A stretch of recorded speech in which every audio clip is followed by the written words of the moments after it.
I'm Katie and welcome to Sugo Gaming Weekly News, where we bring you all the Korean gaming news straight from South Korea. We've changed things up a little bit and are going to start bringing you the news on Fridays. So before we get into some global and domestic new releases and updates, let's take a look at the industry news from the Korean scene this week. With a successful pre-registration drive and what feels like a ton of teasers, Lionheart Studio and Kakao Games have finally given a release date for their latest MMORPG, Odin Valhalla Rising. Odin Valhalla Rising is the latest cross-platform open-world MMORPG on the scene, set in the familiar world of Norse mythology. The sprawling world is set to be a completely open map with no loading screens, with a setting inspired by 4 worlds from the Scandinavian mythology: Midgard, Jotunheim, Nidavellir, and Alfheim.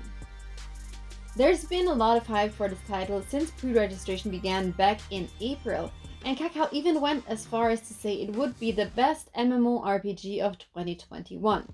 Well, it looks like you can see for yourself soon enough, as it was finally revealed that the game will be launching in South Korea on June 29th. The Kakao Games conference call also revealed the game is scheduled to launch in Taiwan in the 4th quarter of this year. There hasn't been any mention of a Western release yet, but we'll be sure to keep you posted on any updates. It seems there's always some Bless news on the cards, and this week is no different, but this time it's sad news. Joy City has announced that the Korean servers for Bless Mobile will be shutting down this month.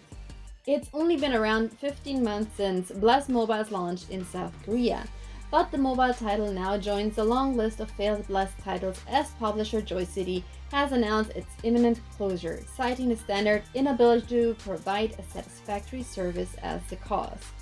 This marks the departure of the Bless IP from Korea after Bless Online's servers closed back in 2018. At least there's some good news for the Bless IP, as Bless Unleashed seems to be doing well in the West. Whether it will ever take another crack at the Korean market in the future remains to be seen. The last day of service for the Korean servers will be June 29th. And some interesting domestic news to finish up this week, as the Korean indie title Bloody Rachel was forced to suspend development due to plagiarism accusations. Bloody Rachel was a 2D side-scroller indie game announced by Before the Army at the start of June. In just one day, the game reached 438% of its funding target, and within a week it had raised 733%. But when the first demo was released, fans were quick to draw similarities between Bloody Rachel and Katana Zero, a game released by AC Soft in 2019. The comparison went beyond style, with the bullet system, demo stage boss, and even general setting looking similar. Katana Zero's publishers Devolver Digital got involved, acknowledging the similarities and gently requesting Before the Army to make changes before its release. Before the Army initially claimed they would be able to make changes and release another demo in November, but this promise was short-lived, as they went on to cancel development and start a refund process for all of their investment. And updates and new releases. The North American subsidiary of NCWest announced on Wednesday that they will be opening a classic server for their PC online MMORPG AION. Players will be able to explore the classic world of Asmodeans and Alios, and play the first 4 character classes that were originally available.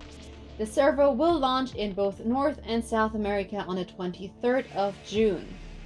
Netmarble finally released Ni no Kuni Cross Worlds yesterday, starting its pre-release download just one day before its launch. Looks like that was hype enough, as it reached the top of the charts upon release. If you're in Korea, the game is available to play now. And XL Games has added a new class to their open-world MMORPG Moonlight Sculptor. The Lance Knight specializes in medium and close-range combat, wielding the classic pole as its weapon. And that's it for today. We hope you've had a great week, and let us know in the comments below what you're playing this weekend.